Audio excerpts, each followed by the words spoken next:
Praise the Lord. കർത്താവിൻ്റെ അതിപരിശുദ്ധമേറിയ നാമം വാഴ്ത്തപ്പെടുമാറാകട്ടെ. അനുഗ്രഹിക്കപ്പെട്ട നല്ല സമയത്ത് ഞാൻ എൻ്റെ കർത്താവിന് മാനവും മഹത്വവും പുകഴ്ചയും അർപ്പിക്കുന്നു. നല്ല സമയം എൻ്റെ പ്രിയപ്പെട്ടവരെ അഭിസംബോധനയെ കർത്താവ് ഒരുക്കിയ നല്ല അവസരങ്ങളെ ഓർത്ത് സ്തോത്രം ചെയ്യുന്നു.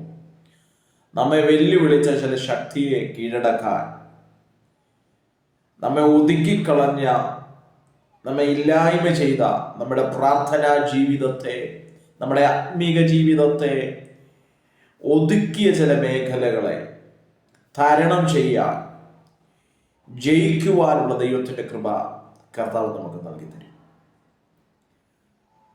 2 ശമൂവേലിന്റെ പുസ്തകം 5-ാം അധ്യായം 7-ാമത്തെ വേദഭാഗം ഇങ്ങനെ വായിക്കുന്നു: എന്നിട്ടും ദാവീദ് സിയോൻ കോട്ട പിടിച്ചു, അത് തന്നെ ദാവീദിന്റെ നഗരം. ദൈവത്തിന് ഇഷ്ടം. ആ പദം വായിച്ചു തുടങ്ങിയപ്പോൾ പറയുന്നത് എന്നിട്ടും ദാവീദ് സിയോൻ കോട്ട പിടിച്ചു. അപ്പോൾ എന്നിട്ടും എന്നുള്ള പദം അവിടെ കൊടുക്കുമ്പോൾ എന്തോ അസാധാരണമായി സിയോൻ കോട്ട പിടിച്ചെടുക്കുവാൻ കഴിയാതെ, സിയോൻ കോട്ടയ്ക്കകത്ത് കിടക്കാൻ കഴിയാതെ എന്തോ അസാധാരണമായ സംഭവം അവിടെ ഉണ്ട്, അല്ലെങ്കിൽ വെല്ലുവിളി ഉണ്ടെന്നുള്ളത് വാസ്തവമായി കാണാൻ കഴിയും. 6-ാമത്തെ വേദഭാഗം പഠിക്കുമ്പോൾ കാണാൻ കഴിയുന്നുണ്ട്, രാജാവും അവന്റെ ആളുകളും യെരൂശലേമിലേക്ക് ആ ദേശത്തെ നിവാസികളായ യെബൂസ്യരുടെ നേരെ പുറപ്പെട്ടു. ദാവീദിന് അവിടെ കടക്കുവാൻ കഴിയുകയില്ല എന്ന് വെച്ച് അവർ ദാവീദിനോട്, നീ ഇവിടെ കടക്കുകയില്ല, നിന്നെ തടുക്കുവാൻ കുരുടരും മുടന്തരും മതി എന്ന് പറഞ്ഞു. Praise the Lord. വളരെ അതിശക്തനായ, പകരം വെക്കാനില്ലാത്തൊരു രാജാവെന്ന് വേണം പറയാൻ ദാവീദിനെ കുറിച്ച്. ദാവീദിനോട് യെബൂസ്യരായ നിവാസികൾ പറയുന്ന പദമാണ്, രാജാവേ, നിനക്ക് ഞങ്ങളെ ജയിക്കാൻ കഴിയത്തില്ല, നിനക്ക് ഞങ്ങളെ ഒതുക്കിക്കളയാൻ കഴിയത്തില്ല, ഞങ്ങളുടെ കുരുടന്മാരും മുടന്തന്മാരും വിചാരിച്ചാൽ നീ തകരുമെന്ന് യെബൂസ്യർ പറയണം. ആരാണ് യെബൂസ്യർ? ദൈവത്തിന് ഇഷ്ടം. കനാന്യൻസ് ആണ്, കനാന്യരാണ് യെബൂസ്യർ എന്ന് പറയുന്നത്. നോഹയുടെ തലമുറയിൽ അനുഗ്രഹം കൊടുക്കുമ്പോൾ ഷേം, ഹാം, യാഫേത്ത്, ഹാമിനെ വിളിച്ച് നോഹയായ അപ്പൻ പറയുന്ന പദം ഇങ്ങനെയാണ്: ഹാമിനെ വിളിച്ചിട്ട് അനുഗ്രഹം കൊടുക്കുമ്പോൾ കനാൻ ശപിക്കപ്പെട്ടവൻ. അപ്പോൾ ആ തലമുറയിൽ നിന്ന് ജനിച്ചു വന്നവൻ പ്രാർത്ഥിക്കുന്നവന്റെ മേൽ ആധിക്യം പ്രാപിക്കുകയും പ്രാർത്ഥിക്കുന്നവന്റെ മേൽ ആധിപത്യം പറയുകയും ചെയ്യുന്നൊരു കാഴ്ച നാളിതുവരെ കണ്ടുവരികയാണ്. ന്യായാധിപന്മാരുടെ കാലഘട്ടം മുതൽ ഇങ്ങോട്ട് ശ്രദ്ധിച്ചു വരുമ്പോൾ കാണുന്നൊരു കാര്യമാണ്, യെബൂസ്യൻ മേൽക്കുമേൽ ആധിക്യം പ്രാപിച്ചു വരികയാണ്. ദൈവത്തിന് ഇഷ്ടം. ഒരു സ്റ്റെപ്പ് മുൻപോട്ട് പോകുവാൻ ശ്രമിക്കുമ്പോൾ 2 സ്റ്റെപ്പ് പിന്നോട്ട് വലിക്കുന്നത് പോലെ ഒതുക്കിക്കൊണ്ട് നിൽക്കുന്ന ചില ശക്തികളുണ്ട്. കർത്താവിന് സ്തോത്രം. എന്ന് പറഞ്ഞാൽ നാളിതുവരെ പ്രാർത്ഥിച്ചിട്ടും ഒരു മുന്നേറ്റം ഉണ്ടാകും, ഒരു ദൈവപ്രവൃത്തി വെളിപ്പെടുമെന്ന് പ്രതീക്ഷിച്ച് മുൻപോട്ട് പോകുമ്പോൾ അതിനപ്പുറമായി നമ്മെ ഒതുക്കുവാൻ, നമ്മെ പുറകോട്ട് വലിക്കുവാൻ നോക്കുന്ന ചില ശക്തികളുടെ മേൽ ഇന്ന് ഈ സന്ദേശം കേട്ടുകൊണ്ടിരിക്കുമ്പോൾ എൻ്റെ പ്രിയപ്പെട്ടവരോട് ഞാൻ കൈമാറാം, മുൻപോട്ട് പോകുവാൻ കഴിയാതെ വണ്ണം ഒതുക്കിക്കളയുന്ന ചില മേഖലകളെ, ശക്തിയെ തരണം ചെയ്യുവാനുള്ള ദൈവത്തിന്റെ കൃപ പരിശുദ്ധാത്മാവ് നമുക്ക് പകരും. ദൈവത്തിന് സ്തോത്രം. യെബൂസ്യർ പറയുകയാണ്, ദാവീദേ, നീ എത്ര ആളുകളെ കൊണ്ടുവന്നാലും, എത്ര പരിശ്രമിച്ചാലും ഞങ്ങളുടെ മുടന്തന്മാരും ഞങ്ങളുടെ കുരുടന്മാരെയും ആ സ്തോത്രം മതി നിന്നെ തടുത്തു നിർത്താൻ, നിന്നെ ഒതുക്കി നിർത്താൻ.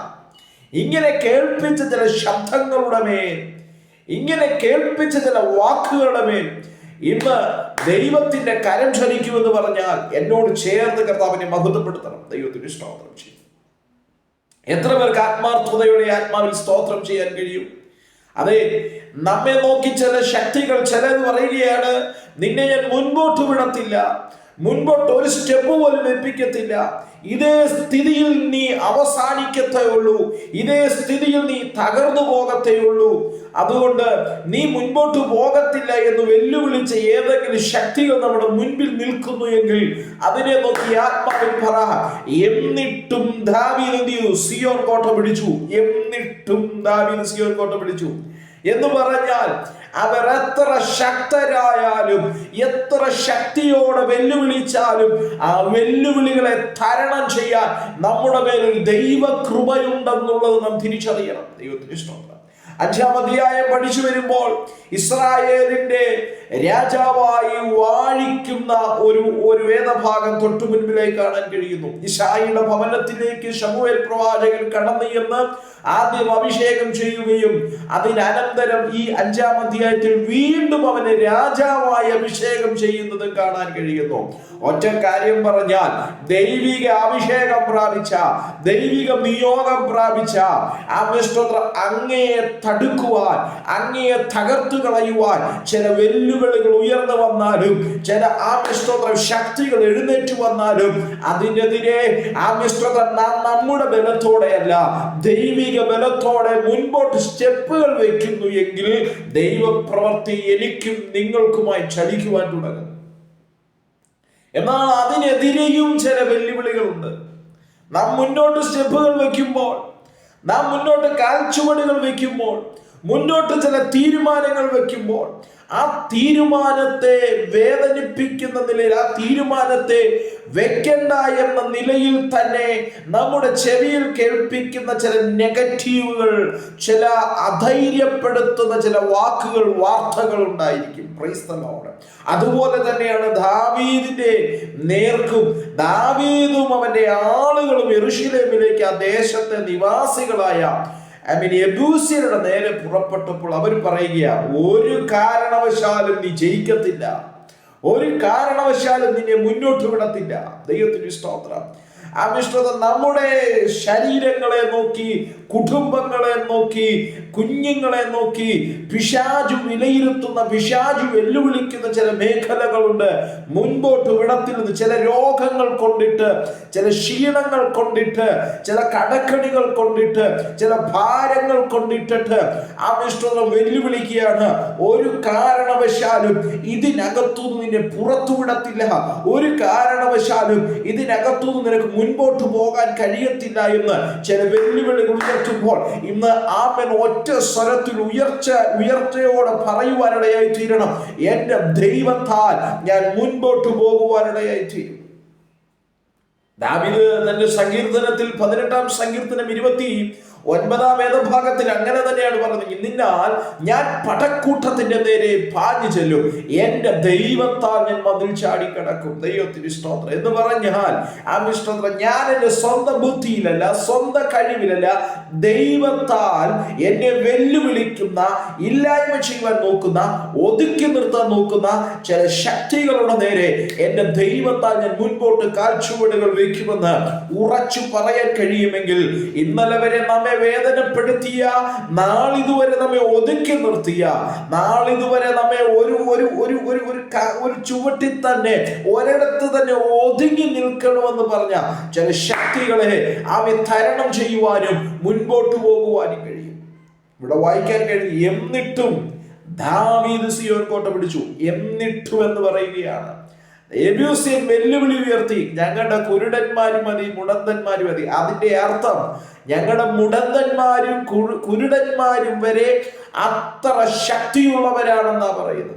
Praise the Lord. പ്രാർത്ഥിക്കുന്ന, നിയോഗമുള്ള അഭിഷേകമേണ ദാവീദിനോട് പറയുക, നിനക്ക് ഞങ്ങളെ ഒന്നും ചെയ്യാൻ കഴിയത്തില്ല, എന്നാൽ ഞങ്ങളുടെ മുടന്തന്മാർ വിചാരിച്ചാൽ, ഞങ്ങളുടെ കുരുടന്മാർ വിചാരിച്ചാൽ നീ തകരുമെന്ന് പറയുകയാ.